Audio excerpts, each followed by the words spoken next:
శ్రీ వెంకటేశాయ నమః. హరే రామ రామ రామ హరే హరే, హరే కృష్ణ కృష్ణ కృష్ణ హరే హరే, హరే రామ రామ రామ హరే హరే, హరే కృష్ణ కృష్ణ కృష్ణ హరే హరే. శుక్లాంబరధరం విష్ణుం శశివర్ణం చతుర్భుజం ప్రసన్నవదనం ధ్యాయేత్ సర్వవిఘ్నోపశాంతయే. యస్య ద్విరదవక్త్రాద్యాః పారిషద్యాః పరస్యతం విఘ్నం నిఘ్నంతి సతతం విశ్వక్సేనం తమాశ్రయే. అఖిల భువన జన్మస్థేమ భంగాదిలీలే వినత వివిధ భూత వ్రాత రక్షైక దీక్షే శృతిశిలసి విదీప్తే బ్రహ్మణి శ్రీనివాసే భవతు మమ పరస్మిన్ సేముషీ భక్తిరూపా.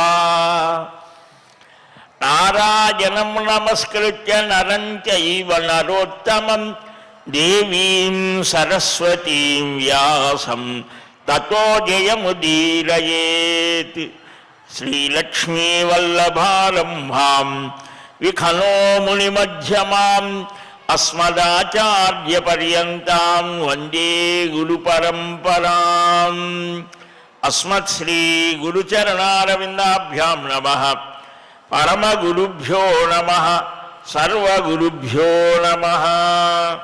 సురమ్యం దర్శయామాసురేకైకత్వేన నారదా క్రీడంత్యశ్చ హసంత్యశ్చ గాయంత్యశ్చైవ తాః సుఖం సుఖం.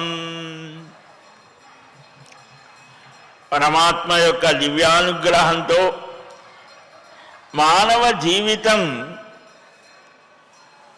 పవిత్రంగా ధర్మబద్ధంగా నిష్కామ్యమైనటువంటి విధానంతో నడవాలి. దానికి మానవ జీవితాన్ని ప్రభావితం చేసేటువంటివి పూర్వజన్మ కర్మలన్న. స్వామి యొక్క దివ్య అనుగ్రహంతో ఆ కర్మల యొక్క తీవ్రతని తగ్గించుకోవచ్చు అని కూడా మనకు శాస్త్రం ఒక హామీనిస్తుంది. కాబట్టి మనకు ఆ శ్రీవారి అనుగ్రహంతో పుణ్యకర్మ విశేషం వల్ల పురాణ ప్రవచనం వినాలి అనే బుద్ధి కలుగుతుంది. అయితే అంత తొందరగా కలగదు. బాగా జ్వరం వచ్చిన వాడికి స్వీట్ పెట్టిన తీపి పదార్థం పెట్టినా వాడికి చేదుగానే ఉంటుంది. ఆరోగ్యం బాగా ఉన్నవాడికి మధుర పదార్థం పెడితే వాడు ఆస్వాదిస్తాడు. అలాగనే మనుష్యుడు కూడా ఆ పుణ్యకర్మ పక్వమైతేనే పరమాత్మ యందు పరమ ప్రేమ కలుగుతుంది. ఆ పరమాత్మ తత్వాన్ని గ్రహించాలి అనే ఆసక్తి కలుగుతుంది. లేకపోతే దాని మీద ఆసక్తి కలగదు. శ్రద్ధావాన్ లభతే జ్ఞానం అని శ్రద్ధయా దేయం అశ్రద్ధయా అదేయం. వేదం ఎలాగా శ్రద్ధ ఏ విషయంలో అయినా సరే ఇది ఉండాలి. శ్రద్ధాత్రయ విభాగయోగం భగవద్గీత మనం చదివితే మన జీవితం ఎలాగ ఉండాలో దాంట్లో అనేక విషయాలు, మనం ఎలాంటి ఆహారం తీసుకోవాలి, ఎలాంటి ఆలోచనలు చేయాలి, ఎలాగ ప్రవర్తించాలి, ఎన్నో విషయాలు ఉన్నాయి అవగాహన చేసుకుంటే. కాబట్టి ఈ కర్మ సత్కర్మలు కావాలి. దానిలో యజ్ఞము, దానము, తపస్సు ఇవన్నీ చెప్పారు. మనకు భగవద్ అనుగ్రహం చేత కలియుగ ప్రత్యక్ష దైవమైనటువంటి కామితార్థప్రదుడు ఆ శ్రేయపతి వెంకట రమణుని యొక్క అనుగ్రహంతో మనం నిత్యం ఈ పురాణ శ్రవణం చేస్తూ ఉన్నాం. సూర్యోదయ వేళలో విశిష్టమైన ఈ వైశాఖ మాసంలో సూర్యోదయానికి ముందే లేచి స్నానం చేసి ఆ లక్ష్మీనారాయణుల పాదాల మీద 2 పుష్పాలు ఉంచి, స్వామి కేశవ, నారాయణ, మాధవ, మధుసూదన, ఈ మాసానికి మాధవ మాసం అని కూడా పేరు. కాబట్టి ఆ మాధవుణ్ణి అర్చించాలి. నిన్నటి రోజున కూడా మనం చెప్పుకున్నాం ఎన్ని విశేషాలు. ఈ భగవంతుని యొక్క అనుగ్రహం పొందటానికి గురువు అనుగ్రహం కావాలి. ఆ మనస్సులో ఉన్నటువంటి దుర్భావాలన్నీ తొలగిపోవాలి. అందువల్లనే పురాణాలలో ఒక విశిష్టమైనటువంటిది ఈ నారద మహాపురాణంలో సుఖయోగికి వ్యాస మహర్షి ఉపదేశించేటువంటి ఆ జ్ఞానోపదేశం, తత్వోపదేశం చాలా విశిష్టమైనది. ముందు ధర్మాన్ని గురించి తెలుసుకో. ఆ ధర్మాచరణ వల్ల కర్మల యొక్క స్థితిని గురించి అవగాహన కలుగుతాం. రావణుడికి తన జ్ఞానం మీద అహంకారం ఉండేది. నేను ఇంతటి వాడిని, అంతటి వాడిని, అన్ని పుస్తకాలు చదివాను, అంతటి గ్రంథాలని అధ్యయనం చేశాను. రామచంద్రమూర్తికి అహంకారాన్ని గురించిన జ్ఞానం, ఏది ఉండకూడదో దానివల్ల ఆ జ్ఞానం అనేటువంటిది ఏ విధంగా వినియోగం చేయాలో తెలుసు. ఇది రావణుడికి రాముడికి తేడా. మనం రావణ మార్గంలో నడవాలా, రామ మార్గంలో నడవాలా? నేను ఇంతటి వాడిని అని అంటే నువ్వు ఎంతటి వాడివైనా భగవన్ మార్గంలోకి రావలసినదే. అందుకనే ఇక్కడ మహానుభావుడు చెప్తాడు వ్యాస మహర్షి, సుశీఘ్రమపి ధావంతం విధానమనుధావతి సేతే సహ శయానేన ఏన ఏన యథాకృతం ఉపతిష్టతి తిష్టంతం గచ్చంతమనుగచ్చతి కరోతి కుర్వతః కర్మఛాయేవాను విధీయతే.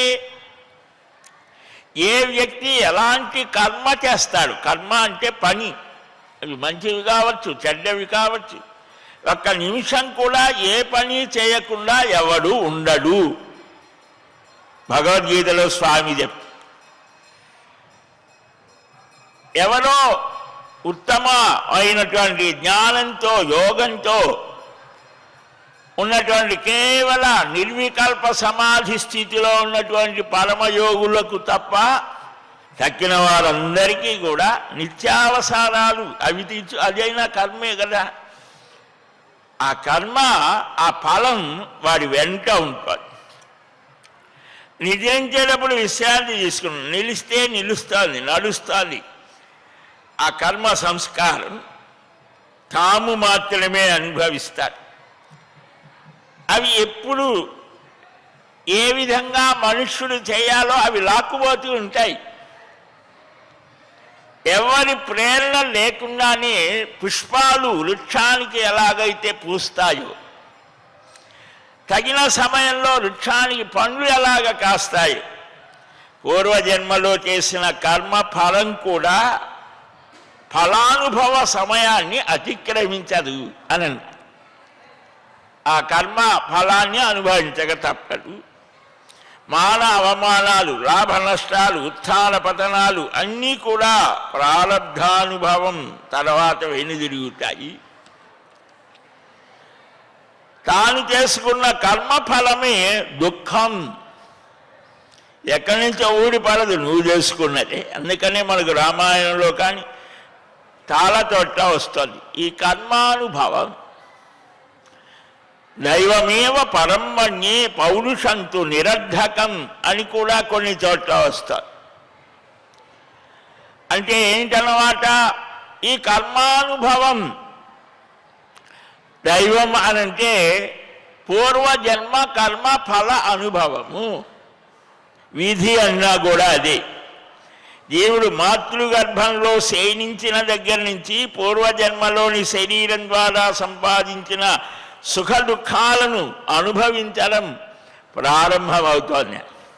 వాడికి కూడా అప్పుడు ఫలానుభవం ఉంటుందా? ఉంటుంది. ఇప్పుడు తల్లి గర్భంలోనే అబార్షన్ చేస్తున్నారు కదా, అది కూడా కర్మే.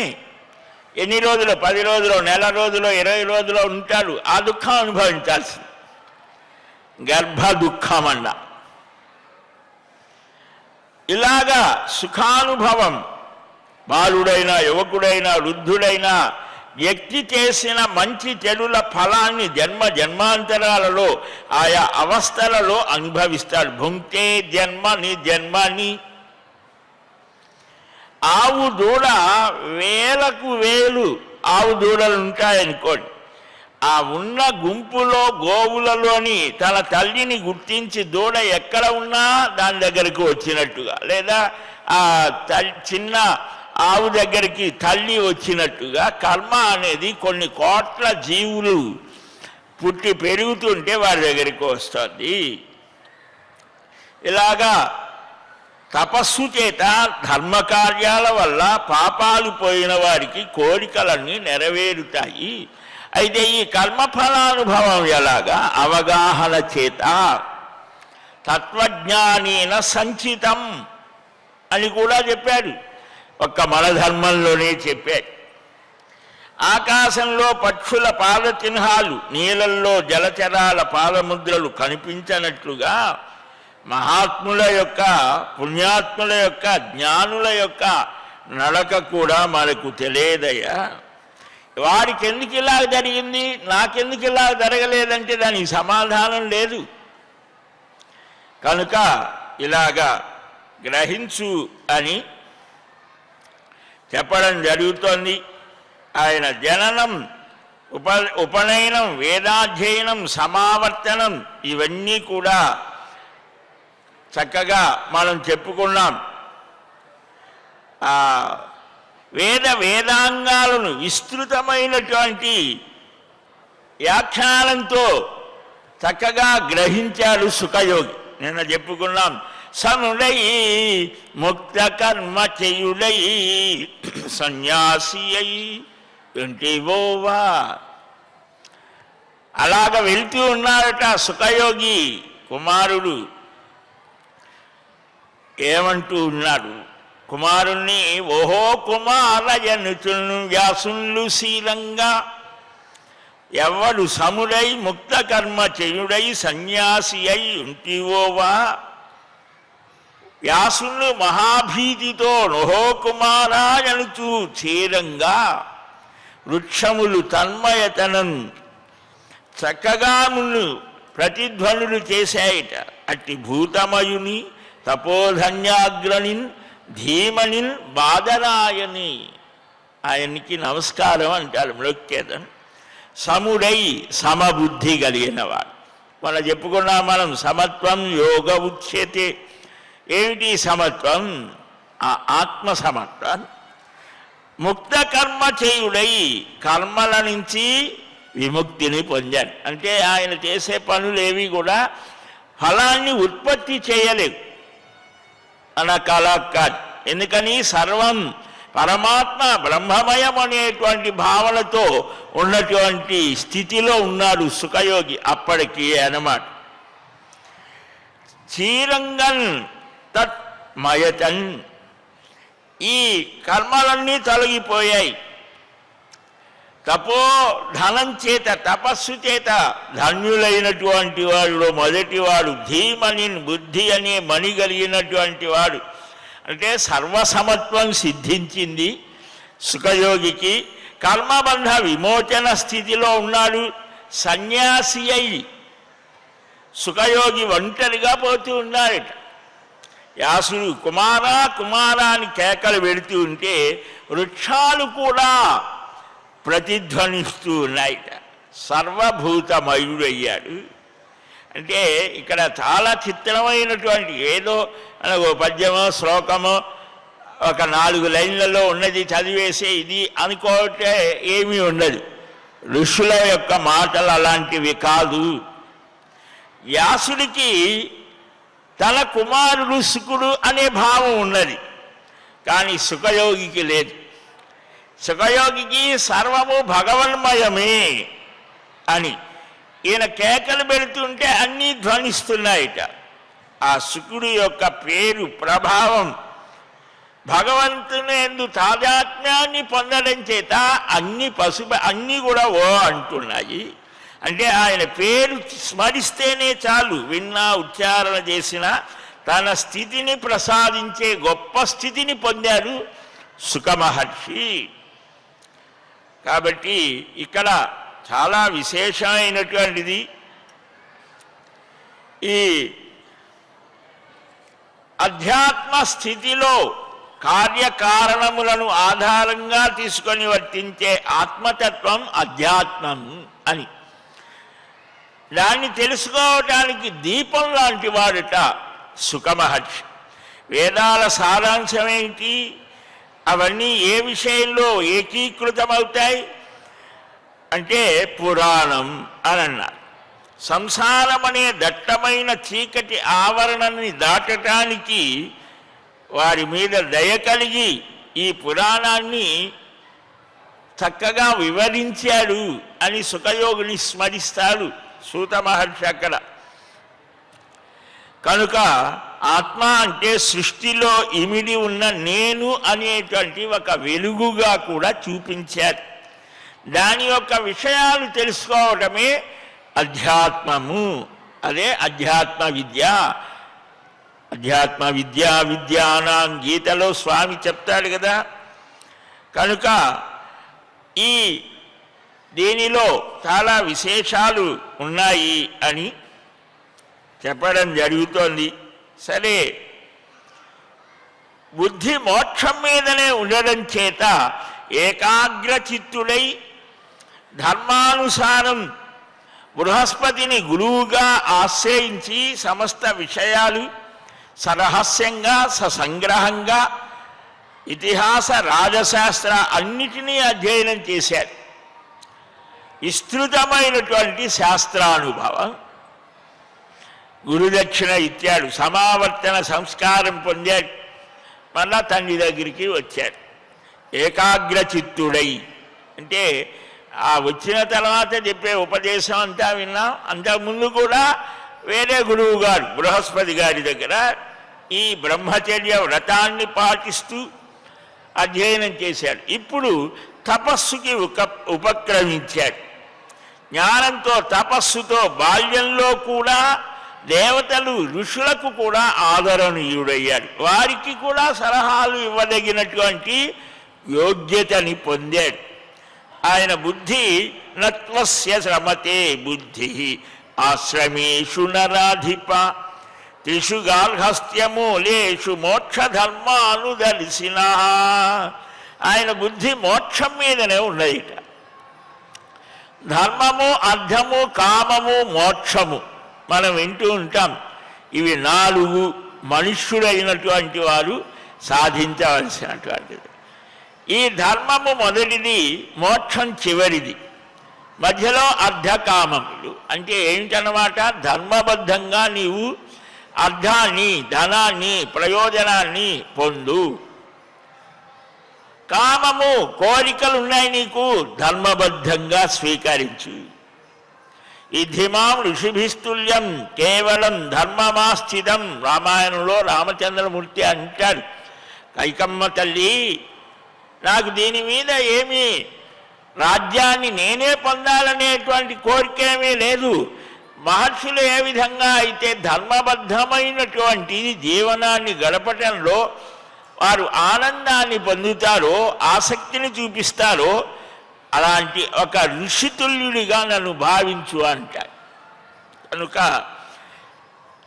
బ్రహ్మచర్య, గార్హస్థ్య, వానప్రస్థాలనేటువంటి 3 ఆశ్రమాల మీద ఆసక్తి పొందలేదట. మామూలుగా మనం ఏం చేస్తుంటాం, ఇప్పుడు చదువు అయిపోయింది అనగానే ఉద్యోగం, వివాహం, ఇవే మన ఆలోచనలు. దాదాపు 99% 1% ఉంటారు పుట్టుకతోని వీటి యొక్క విషయాలు. ఎన్ని జన్మలెత్తాం, ఎన్ని పుట్ల ధాన్యం, ఎంత ఆహారం, ఎన్ని బస్తాలు బియ్యం తిన్నామో, ఎన్ని పాలు తాగామో, ఎంతమందిని బాధించామో, అనేక జన్మలలో వాళ్ళు అన్నీ కూడా ఒక పరిశీలన చేస్తారట. నాకేం తెలియదు కదండి, ఈ జన్మదే సరిగ్గా తెలియదే, పుట్టిన తర్వాత అంటే ఏదో 2-3 ఏళ్లకో ఒకసారి ఇంకా బాగా మంచి చురుగ్గా ఉంటే సంవత్సరానికే వాడికి నేను అని స్పృహ కలుగుతాను. కాదు అంటే 2 ఏళ్ళు దాటిన తర్వాత నేను 2 ఏళ్ల వయసులో ఈ తిరుమల వచ్చానండి, అప్పుడు ఇలాగ ఉన్నది అని చెప్పేవాడు కూడా ఉండొచ్చు. అక్కడి నుంచే సరిగ్గా మాకు తెలియదే జన్మాంతర సంస్కారం ఎలాగా అంటే యోగ స్థితి వల్ల తెలుస్తోంది అన్న పరిశీలన చేస్తారు వారు. అందుకని ఆ పూర్వజన్మ కర్మ పునర్జన్మ సిద్ధాంతం మన సనాతనమైన ధర్మంలో చాలా విశేషమైనటువంటిది. మనం అంగీకరిస్తాం. మనకు బౌద్ధంలో కూడా జాతక కథలను ఉన్నాయి. బుద్ధత్వం అదొక స్థితి. బౌద్ధం, జైనం, సిక్ ఇవన్నీ కూడా ఇంకా చాలా ఉన్నాయి. 150 మతాలు ఉన్నాయి. ఇవన్నీ దీని నుంచి వచ్చినవే. తల్లి లాంటిది ప్రపంచంలో ఉన్న సర్వ మతాలకు ధర్మాలకు తల్లి లాంటిది సనాతనమైన ఈ హిందూ ధర్మం.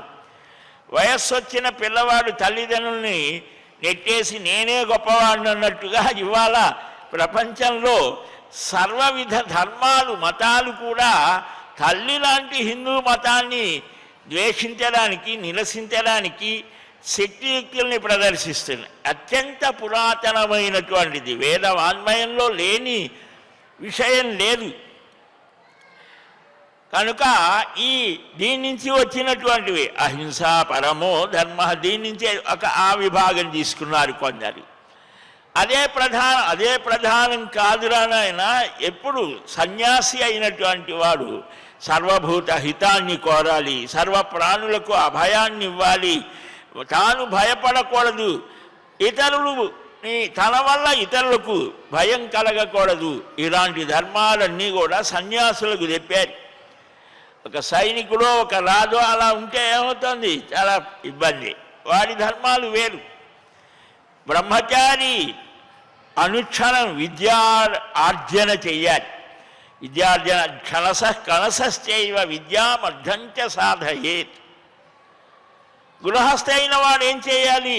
ధర్మాచరణ చెయ్యాలి, యజ్ఞాచరణ చెయ్యాలి, ధర్మబద్ధమైన ధనాన్ని ఆర్జించి దాన ధర్మాలు చెయ్యాలి, పిల్లల్ని సంస్కారవంతులుగా తీర్చిదిద్దాలి. ఇదంతా యజ్ఞమే. పిల్లల్ని పెంచి పెద్ద చేయటం ఏ తలనొప్పి అనుకుంటాం, కానీ వారు యోగ్యులుగా సమాజంలో వారికి ఉపయోగపడేట్టుగా తయారు చేయటం కూడా ఒక యజ్ఞమే. అది ఒక బాధ్యత. ఆయన్ని వదిలేసి నేనేదో చెప్పమాలు, అది దోషం, అది అధర్మం. కేవలం అదే కాదు, దీనిలో ప్రతిదీ కూడా ఒక్కొక్క స్థితిలో ఒక ధార్మికమైన ప్రణాళికతో జీవితాన్ని సాగించినప్పుడు దానికి మనకు యోగ్యత కలిగితే అప్పుడే స్వామి దాన్ని అనుగ్రహిస్తారు. అందుకని ధర్మరాజు అర్జునుడు యుద్ధానికి ముందు అర్జునుడికి వైరాగ్యం కలిగి, యుద్ధం అయిన తర్వాత ధర్మరాజుకు వైరాగ్యం కలిగింది. వారిని మళ్ళా ప్రవృత్తిలోకి తేవటానికి శ్రీకృష్ణస్వామి, ధౌమ్యుడు, వ్యాసుల వారు అందరూ చాలా ఇబ్బంది పడ్డారు. తాత్కాలికం, అది నీ స్థితి కాదు, నేను భిక్షాచరణైనా చేస్తానంటాడు. ఈ యుద్ధం చాలా ప్రజ్ఞావాదాంశ భాషసే. మనకు ఎంతవరకు యోగ్యత ఉన్నదో ఆ యోగ్యతని గుర్తించి ఉన్నత స్థానానికి వెళ్ళటానికి దోహదం చేస్తాడు గురువు అయినటువంటి వాడు. అందుకనే కొంతమంది గురువులు మేము యోగ శాస్త్రాలు చదువుతాం, గ్రంథాలు అనేక ఉండవచ్చు, నీకేది ఉపయోగం, నువ్వు ఏ స్థాయిలో ఉన్నావు, దాని నుంచి మెల్లగా ఎలాగ వెళ్ళాలి, అందుకు గురువు అనేటువంటిది. రామకృష్ణ పరమహంస శిష్యుడు ఒక ఆయన ఉండేవాడు. ఆయన యోగ గ్రంథాలన్నీ తీసుకొచ్చి, గురువుగారు నేను యోగా అభ్యాసం చేస్తాను, ఈ పుస్తకాలను తీసుకెళ్ళి గంగలో వేయమంటాడు. ఇదేమిటయ్యా, నీకు కాదు ఇది, దానికి తగినవాడు ఉన్నాడు, నీకు ఇదిగో ఈ భక్తి మార్గంలో వెళ్ళు. గురువు అయినటువంటి డయాగ్నైజ్. డాక్టర్ గారు ఏం చేస్తారు, మనం కూడా వెళ్ళి ఏదో షాపులో ఈ టాబ్లెట్ ఇవ్వంటే మనం వేసుకోలేమా? డాక్టర్ గారి దగ్గరికి 200-300 కట్టి ఎందుకు వెళ్ళటం? రోగాన్ని నిర్ధారణ చేయగలడు. ఎంతవరకు ఏ స్థితిలో ఉన్నది దాన్ని బట్టి మళ్ళా దాన్ని తగ్గించడమో పెంచడమో ఏదో ఒకటి చేసి రోగాన్ని లేకుండా రాకుండా చేయగలరు. అలాగనే ఈ సంసారం అనేటువంటి దానిలో పడటానికి కారణభూతమైనటువంటి ఏ అవిద్య, అజ్ఞానం, అహంకారం ఏవైతే ఉన్నాయో అది కూడా రోగమే అన్నారు, భవరోగము. దానికి ఔషధం ఏమిటి అనే దాని దగ్గర దానికి ఆ భవరోగ వైద్యులు, గురువులు వారు ఏం చేస్తారు అంటే, మనం సత్వగుణంలో ఉన్నామా, రజోగుణంలో ఉన్నామా, తమో గుణంలో ఉన్నామా, ఏ గుణం నుంచి మనం ఏ ఆహార విహారాలతో ఏ స్థితిలో ఉన్నాము, దాన్ని మెల్లమెల్లగా ఈ సంస్కారాల చేత సంస్కరించి వాడిని ఉత్తముడుగా తీర్చిదిద్దాలి. గురువు యొక్క బాధ్యత అది. గురువు అంటే చాలా బరువైన స్థితి. ఎవరు పడితే వాళ్ళు గురువులు కాదు, వాళ్ళు బరువులు అవుతారు. కాబట్టి ఎవరు మనకు అలాంటి వారు లేరు. భగవంతుడినే భావన చేస్తే ఆ భగవంతుడే గురు రూపంలో వస్తాడు అని. కనుక ఇక్కడ సుఖయోగి చక్కగా పరిశీలన చేశాడు. ఈ ఆశ్రమ వ్యవస్థ మనకు ఋషులు చూపించారు కదా. బ్రహ్మచర్య, గార్హస్థ్య బ్రహ్మచర్యాశ్రమం పునాది లాంటిది. ఇప్పుడు దాన్ని మనం నెగ్లెక్ట్ చేస్తున్నాం. పునాది లేకుండా బిల్డింగులు కట్టాలంటుంది. బ్రహ్మచర్య ఆశ్రమంలో వాడు బ్రహ్మచారి అయినటువంటి వాడు, మహర్షులు దీర్ఘకాలికమైన బ్రహ్మచర్య దీక్ష చేత ఆ రేతస్సు స్ఖలనం కాకుండా ఊర్ధ్వముఖంగా వారు తీసుకువెళ్ళేటువంటి యోగ ప్రక్రియ చేత అపారమైన తేజస్సుతో ఈ జీవిత కాలాన్ని కూడా పెంచుకుంటూ పోగలరు. అది ఒక సైంటిఫిక్ రీజన్తో చెప్పారు. బ్రహ్మచర్యం చేత, యోగాభ్యాసం చేత 1000 సంవత్సరాలైనా బ్రతకవచ్చు. ఈ కాయవ్యూహ శక్తి, కాయకల్ప చికిత్స చాలా చూపించారు. ఆయుర్వేదంలో కొన్ని ఉన్నాయి, కనుక యోగ ప్రక్రియలో కొన్ని ఉన్నాయి. ప్రాణాయామం చేత ప్రతిరోజు 21,600 సార్లు మనం గాలి పీల్చడం, వదలడం, ఉచ్ఛ్వాస నిశ్వాస. దీన్ని ప్రాణాయామ ప్రక్రియలో దాన్ని ఒక క్రమ పద్ధతిలో చేయడం చేత అవి తగ్గుతుంది, రేషియో తగ్గుతుంది కదా. ఆ తగ్గినప్పుడు మళ్ళీ అంతకాలం ఉండాలి. ఇలాగా యోగా స్థితితో శరీరాన్ని ధారణ చేసేటువంటి స్థితిని పెంచుకోవచ్చు. అది గురువు ద్వారా, గురువుల ద్వారా అది అభ్యాసం చెయ్యాలి. కాబట్టి బ్రహ్మచర్యము, బ్రహ్మము అని అంటే వేదము అని కూడా, పరమాత్మ, ఇలాగ చాలా ఉన్నాయి. దాని యందు చరించడము అని. ఈ 16 సంవత్సరాల దగ్గర నుంచి కొన్ని సంవత్సరాల వరకు కూడా 12 ఏళ్ళు బ్రహ్మచర్యంతో ఉంటే వాడికి అమోఘమైన శక్తి కలుగుతుంది. దీర్ఘకాలం మహర్షాదులు సంధ్యావందనాది ప్రక్రియల చేత, యోగ ప్రక్రియల చేత చాలా కాలం నిలిచి ఈ వేదాలను దర్శించి ప్రతి ఒక్కరూ కూడా ఉత్తమమైన స్థితి పొందవచ్చు అని చూపించారు. కాబట్టి ఈ మోక్ష విషయాన్ని సమోక్షమనుచింత్యైవ సుఖ పితరమభ్యగాత్, ధర్మబద్ధంగా అర్ధకామాలని అనుభవించిన తర్వాత అక్కడే ఆగకూడదు. ఒక స్థితికి వెళ్ళిన తర్వాత విసుగు పుడుతోంది. తర్వాత ఏంటి అనే ఆలోచన. అప్పుడు మోక్షము, అసలు ఈ జీవితానికి కారణమేమిటి, జన్మకు కారణమేమిటి? ఎంతటి నాస్తికుడైనా నేను అని అంటాడు. ఈ పని ఎవరు చేశారు? నేను. ఈ నేనెవరు? శరీరమా, మనస్సా, బుద్ధ, ఇంద్రియాల? దేనిని నేను అంటున్నావు అంటే సమాధానం ఉన్నది. అక్కడ వేదాంత శాస్త్రం దానికి పుట్టింది అన్నమాట. అది ధారణ చెయ్యాలి, బ్రహ్మచర్యం కావాలి.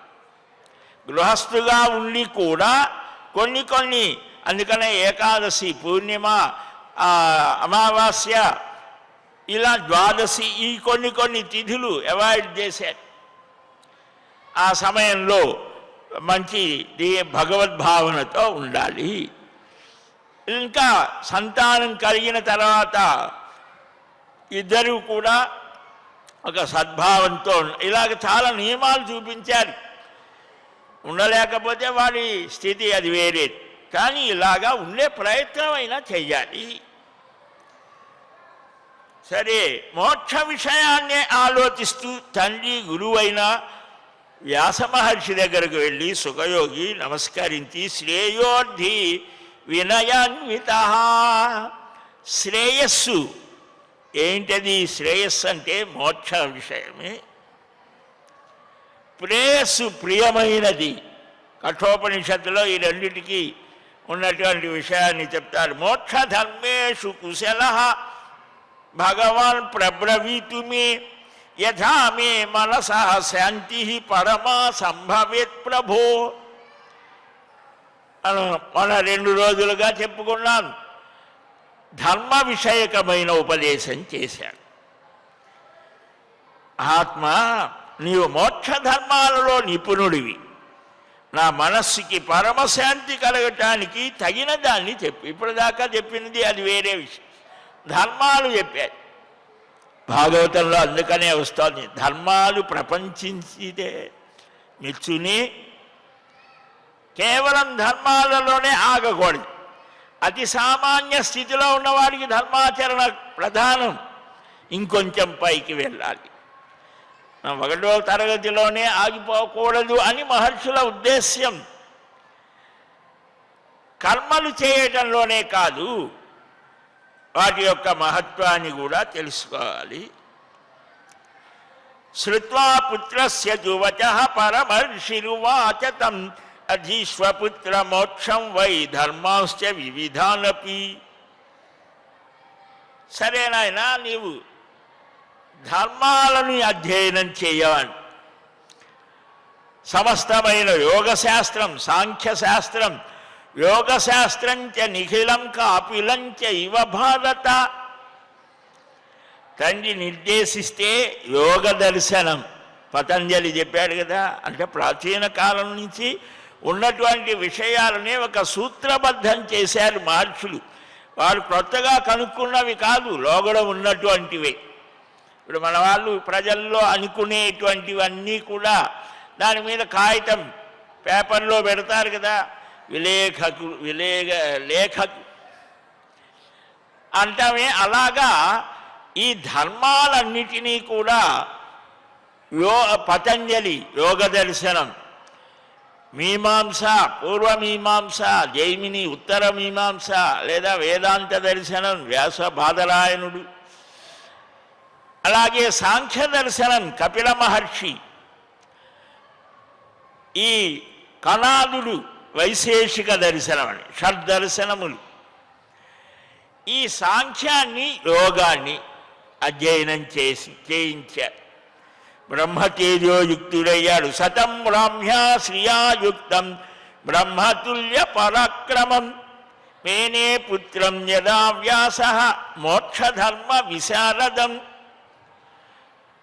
బ్రహ్మతో సమానమైన బ్రహ్మతేజోయుక్తుడు, సామర్థ్యం కలిగిన వాడు, మోక్షధర్మాలలో కుశలుడయ్యాడు అని తెలుసుకున్నాడు వ్యాస మహర్షి. తపస్సు చేశాడు, అధ్యయనం చేశాడు. అధ్యయనం ఉండాలి, అనుష్ఠానము ఉండాలి. కేవలం గ్రంథాధ్యయనం చేయంగానే సరిపోదు. మనకు లోకంలో చాలామంది మహాపండితులు కనిపిస్తారు, కానీ మనకు అందుకనే చెప్తారు, సర్వే వ్యాసపరాశరాః. ఇతరులకు చెప్పేటప్పుడు ప్రతి ఒక్కరూ కూడా వ్యాసులు పరాశరులు అంత గొప్పగా చెప్పగలరు. కానీ తదనుష్ఠాన సమయే మునయోపి న పండితాః. పరోపదేశ వేళాయాం, ఇతరులకు ఉపదేశం చేసేటప్పుడు సర్వే వ్యాస పరాశరాః. చాలా గొప్పగా చెప్తారు, కానీ ఆచరణలోకి వచ్చేసరికి మునయోపి న పండితాః అని వాళ్ళే చెప్పారు మహానుభావు. ఆచరణ, అనుష్ఠానం ఉండాలి. జ్ఞానానుష్ఠానములు కలిగినటువంటి వాడే గురువు అనంటే.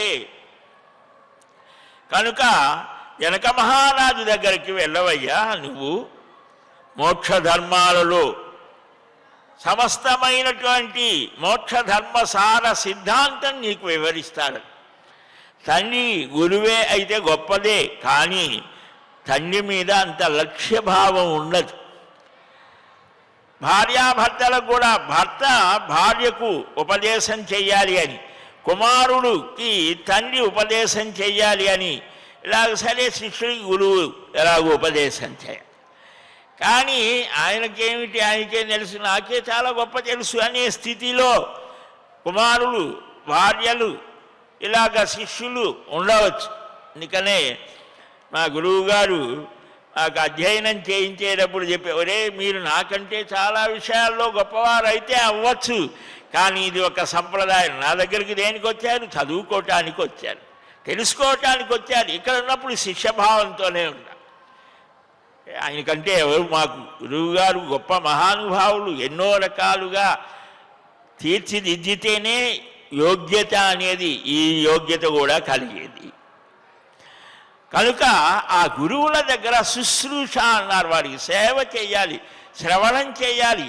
ఏదో 1 గంట 5 గంటలు ఏదో కూర్చొని టైం ప్రకారం పోయేది కాదది. పూర్వం విద్యా వ్యవస్థలో ఎక్కడ కూర్చున్నా, అందుకని ఛాయేవ అనుగత, ఒక ఛత్రం ఛాత్రుడు అని అన్నారు. ఛత్రం అంటే గొడుగు. గొడుగు ఏ విధంగా అయితే మనుష్యుని వెన్నంటి ఉంటుందో అలాగా గురువుని వెన్నంటి శిష్యుడు ఉండేవాడు. అందుకని ఏ పని చేస్తున్నా, పొలం వెళ్ళి గడ్డి కోస్తున్నా అక్కడ కూడా పాఠం చెప్పిన గురువులు ఉన్నారు పాతకాలం. అలాగనే ఇంకొక చోటకి వెళ్ళేటప్పుడు ఏదో ఒక టైము, ఒక హాలు, అక్కడ కూర్చొని గదిలో కూర్చొని చెప్పేదే కాదు పాఠం అంటే పూర్వం. కనుక నీవు ఆ జనక మహారాజు దగ్గరికి వెళ్ళు, ఆయన చెప్తాడు అని అంటే, ఆయన దగ్గరికి ఎందుకు నాన్న, మీకంటే ఎవరు గొప్పవాళ్ళు ఉన్నారు, నాకంటే ఎవరు గొప్పవాళ్ళు ఉన్నారు అని అనలా. ఎలాగ వెళ్ళాలో కూడా చూపించాడు. అప్పటికే తపస్సు చేత కొన్ని శక్తులు కూడా ఆర్జించాడు. సామాన్య మనుష్యులు వెళ్ళేటువంటి విధానంతో వెళ్ళి అన్నిటినీ చూడాలి. అన్నిటినీ కూడా నిన్ను తిట్టారా పట్టించుకోకూడదు, పొగిడారా పట్టించుకోకూడదు. సమత్వం. ఒక సామాన్యుడు ఎలాగ వెళ్తాడు అలాగే వెళ్ళమన్నాడు. ప్రయాణం చేయి, యోగశక్తిని ఉపయోగించి ఆకాశగమనంతో వెళ్ళవద్దు అన్నాడు. దేనికి? ఈ అనుభవం కోసం. ఆద్యవేనైవ గంతవ్యం ససుఖాన్వేషినా తథా నాన్వేష్టవ్యా విశేషాస్తు విశేషా హి ప్రసంగినః. కపట భావం లేకుండా వెళ్ళి సుఖాన్ని వెతుక్కోవద్దు, వసతులు చూసుకోవద్దు, విశిష్టమైన వారిని, ప్రత్యేకత కలిగిన వారిని వెతుక్కోవద్దు. వీళ్ళైతే నన్ను బాగా గౌరవిస్తారు, మీరే కదండి, మీరు చక్కగా చెప్తారు కదా, ఆహా అంటే ప్రతివాడికి కూడా కొంచెం ఇక్కడ ఉండాలి అనిపిస్తుంది కదా, అలాంటి వాటి మీద ఆసక్తి కలిగి ఉండవద్దు, అహంభావంతో ఉండవద్దు. చూడండి వ్యాసుల వారు ఎన్ని నియమాలు చెప్పాడు. ఇవాళ మనము పిల్లలకి అలాగే చెప్తున్నామా? అక్కడికి వెళ్ళగాలని ఫలాని వాడు ఉంటాడు, నీకు ఏసీ రూమ్ ఇస్తాడు, లేకపోతే ఇంకేదో చేస్తాడు, నువ్వు అది చేయి, ఇక్కడి నుంచే డైరెక్షన్స్ ఇస్తూ ఉంటాడు. కనుక అంటే సుఖ దుఃఖానుభవాన్ని సమానంగా స్వీకరించేటువంటి మానసిక స్థితి కలగాలి విద్యార్థికి, అది ప్రధానం అని. క్రమశిక్షణతో కూడినటువంటి జీవన విధానం ఉండాలి. అలాంటి జీవన విధానాన్ని మనకు ఆ కలియుగ ప్రత్యక్ష దైవం శ్రేయస్పతి సర్వులకు అనుగ్రహించాలి అని వేడుకున్నాం.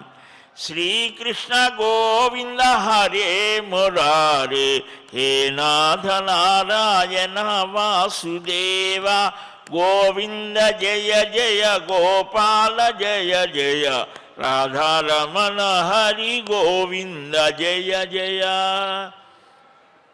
హరే రామ రామ రామ హరే హరే, హరే కృష్ణ కృష్ణ కృష్ణ హరే హరే.